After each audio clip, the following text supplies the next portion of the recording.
Madame, Monsieur, bonjour et bienvenue dans votre émission spéciale consacrée à l'Ukraine.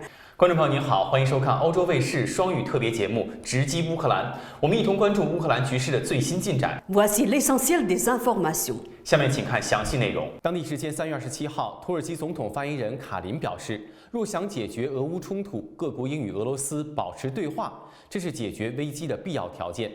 据塔斯社3月27号报道，卡林表示，如果各国纷纷与俄罗斯断绝关系，谁来与俄罗斯对话呢？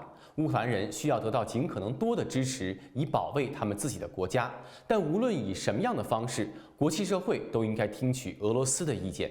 卡林指出，各方应分析俄乌冲突发生的原因，每个国家都有权利保障其安全。土耳其希望俄乌冲突尽可能快地结束，并致力于在全球构建一个新的安全框架。卡林认为，为结束俄乌冲突而进行的调解和努力都是构建新框架的关键。塔斯社指出，土耳其方面表示不打算加入制裁俄罗斯的行列，以免对土耳其的经济造成损害，同时保留与俄罗斯对话的渠道。土耳其总统埃尔多安日前强调，土耳其不制裁俄罗斯是因为土俄两国有巨大的能源需求合作。土耳其近1半的天然气从俄罗斯进口，两国还在一起合作建设核电站。土耳其在俄罗斯制裁的问题上保持高度敏感。Selon le Figaro, le territoire séparatiste Donbass, dont Moscou a reconnu l'indépendance, pourrait bientôt organiser un référendum pour rejoindre la Russie. C'est ce qu'a déclaré dimanche 27 mars Pachnik, le leader de ce territoire. Je pense que dans un avenir proche, un référendum aura lieu sur le territoire de la République de Donbass, au cours duquel le peuple exercera son droit constitutionnel absolu et exprimera son opinion sur l'adhésion à la Fédération de Russie, a-t-il déclaré, cité par les agences russes. Je ne sais pas pourquoi, je suis sûr que ce sera le cas, a-t-il ajouté, sans donner de détails sur une date possible. Mais selon Reuters, cité par le Figaro, le porte-parole du ministère ukrainien des Affaires étrangères a rétorqué. Tous les faux référendums dans les territoires occupés temporairement sont nuls et non avenus et n'auront aucune validité légale. Et il a ainsi mis en garde. Au contraire, la Russie s'exposerait à des sanctions encore plus fortes de la part de la communauté internationale, accentuant son isolation mondiale. Les républiques séparatistes pro-russes Donetsk et Lugansk, dont Moscou a reconnu l'indépendance, se situent dans le bassin minier russophone du Donbass, dans l'est de l'Ukraine, et échappent depuis 2014 au contrôle de Kiev.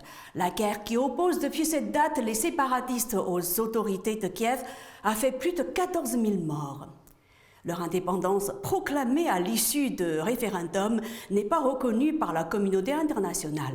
Le 21 février, le président Poutine a reconnu leur indépendance et répondu à leur demande de mettre en place une coopération en matière de défense. Ce fut, selon le Figaro, un prélude à l'entrée le 24 février des troupes russes en Ukraine, au motif, selon le Kremlin, de défendre ces territoires séparatistes. 央视新闻消息。欧盟外交事务与安全政策高级代表约瑟夫·博雷尔日前在接受采访时表示，欧洲对俄罗斯的天然气和石油资源依赖非常严重，预计在2年内可以停止从俄罗斯进口油气。他进一步解释说，目前欧盟并不寻求彻底断绝与俄罗斯的能源往来，而是致力于使来源更加的多样化。中东地区将在其中扮演更加重要的角色，同时呢，发展可再生能源也有助于减少相关的能源的消耗。那目前，美国总统拜登访问波兰，并在演讲中抨击了俄罗斯总统普京。对此，法国总统马克龙表示，各方应就俄乌冲突对俄罗斯保持言语上的克制。一名乌克兰议员表示，拜登的演讲只是让波兰人放心了。据路透社3月27号报道，马克龙表示：“我不会说出类似拜登说的话，因为我与普京一直保持着沟通。对于俄乌冲突，我们现在的目标是实现停火，通过外交手段让俄军撤出乌克兰。如果我们想做到这一点，我们就不能在言语和行为上做出升级的举动。”法国极右翼总统候选人勒庞也称，拜登的言论无异于火上浇油。Le président Zelensky a affirmé dimanche que plusieurs hommes d'affaires russes avaient proposé de donner de l'argent pour aider l'Ukraine, notamment pour soutenir son armée. Lors d'un entretien en visioconférence avec plusieurs médias russes, Le chef d'État ukrainien a déclaré avoir reçu des signaux de plusieurs hommes d'affaires russes, dont un milliardaire proche de Vladimir Poutine visé par des sanctions de l'Union européenne et du Royaume-Uni. On a eu des signaux de lui et de quelques autres hommes d'affaires proposant « on peut aider d'une manière ou d'une autre, on peut faire quelque chose », a-t-il raconté. Certains ont dit qu'ils étaient prêts à aider à la reconstruction du pays après la guerre.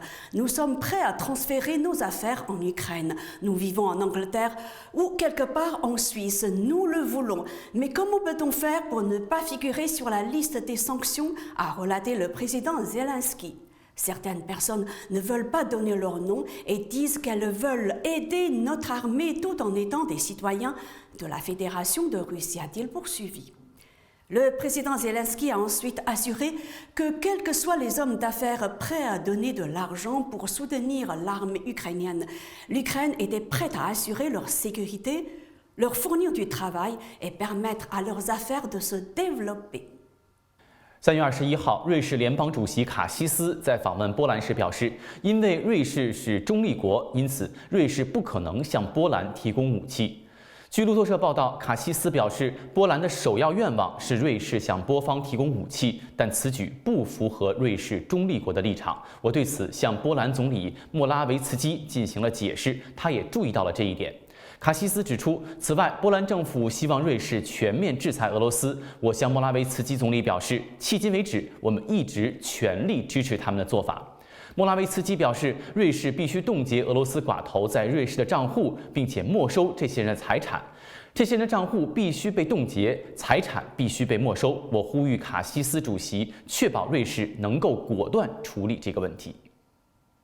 Le président de la Commission de régulation de l'énergie, Jean-François Carenco, a appelé lundi l'ensemble des Français à faire dès maintenant des économies d'énergie au risque de faire face à des tensions d'approvisionnement l'hiver prochain. Dans un entretien au quotidien Les Échos, le patron du régulateur de l'énergie juge que les difficultés des approvisionnements de gaz provoquées par la guerre en Ukraine et la baisse inédite de la production de l'électricité nucléaire de l'EDF vont nécessairement entraîner des difficultés à l'hiver 2022 si rien n'est fait. Environ 24% du gaz consommé en France est importé de Russie, le reste provenant pour l'essentiel de Norvège. C'est 2 fois moins que l'Allemagne, dépendante à 49% du gaz russe. Mais selon le Figaro, c'est encore trop quand on sait que cette manne est la principale source de financement de la guerre de Vladimir Poutine en Ukraine. Or, d'après l'Agence internationale de l'énergie, le sous-sol français contiendrait 3 870 milliards de mètres cubes de gaz de schiste. Les zones les plus prometteuses se situent dans la Drôme et dans les Cévennes, en Ardèche, dans le Gard, l'Hérault et la Lozère. Sachant que la consommation annuelle de gaz en France tourne autour de 40 milliards de mètres cubes, la question de l'exploitation de cette énergie alternative se pose, ou plutôt devrait se poser si un consensus politique n'avait pas abouti à en faire un sujet tabou. C'est la fin de votre émission spéciale consacrée à l'Ukraine. Merci à vous de l'avoir suivi. Mandarin TV continue de suivre de très près l'évolution de la situation en Ukraine. À la prochaine. 感谢收看这一期的特别节目《直击乌克兰》，有关乌克兰危机的最新进展，欧洲卫视还会持续关注。咱们下期节目再见。